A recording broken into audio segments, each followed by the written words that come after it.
ભૂમિતિની શરૂઆત જ્યારે કરવામાં આવે તો શરૂઆત ક્યાંથી થાય છે? ટપકાથી થાય છે. ક્યાંથી થાય છે? ટપકાથી. તમને વિવિધ આકારોના નામ ખબર છે ને? ચલો આકારોના નામ બોલશો? બોલો છે પેલું વર્તુળ, સરસ. ચોરસ, પછી લંબચોરસ, ત્રિકોણ, આ બધા એના આકારો છે. તો એ બધા જ આકારો છે એ રેખાખંડોથી અને બિંદુઓથી બનેલા હોય છે. આપણે ગીત ગાઈ લઈએ.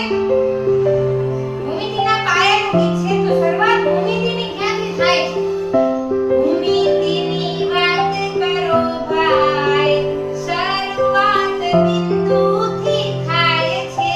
ભૂમિતિની વાત કરો ભાઈ, શરૂઆત બિંદુથી થાય છે.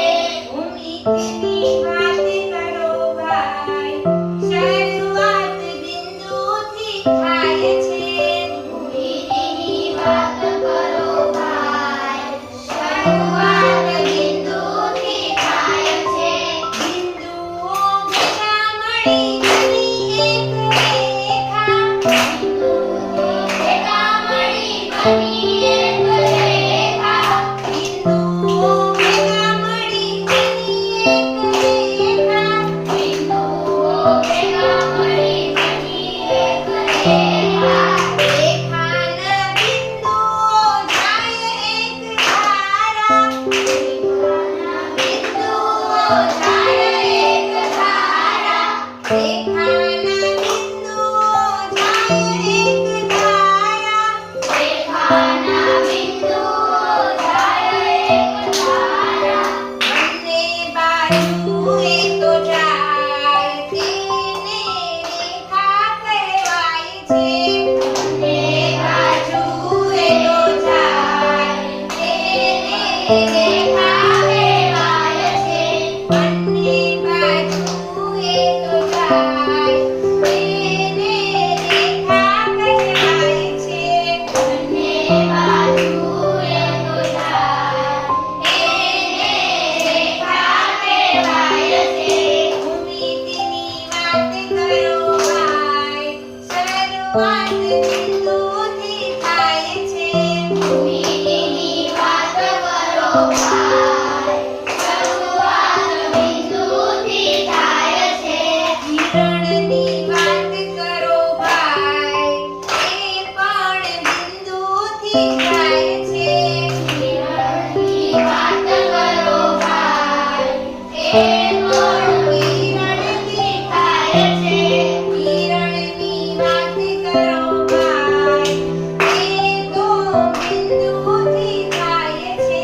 કિરણની વાત કરો ભાઈ, એ તો બિંદુથી થાય છે. એના બિંદુઓ એક દિશા જાય છે. એના બિંદુઓ એક દિશા જાય છે. એના બિંદુઓ એક દિશા જાય છે. એના બિંદુઓ એક દિશા જાય છે. એક દિશામાં જ જાય એને કિરણ કહેવાય છે. એક દિશામાં જાય એને કિરણ કહેવાય છે. એ દિશામાં જો જાય એને રેખા કહેવાય છે. એ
ને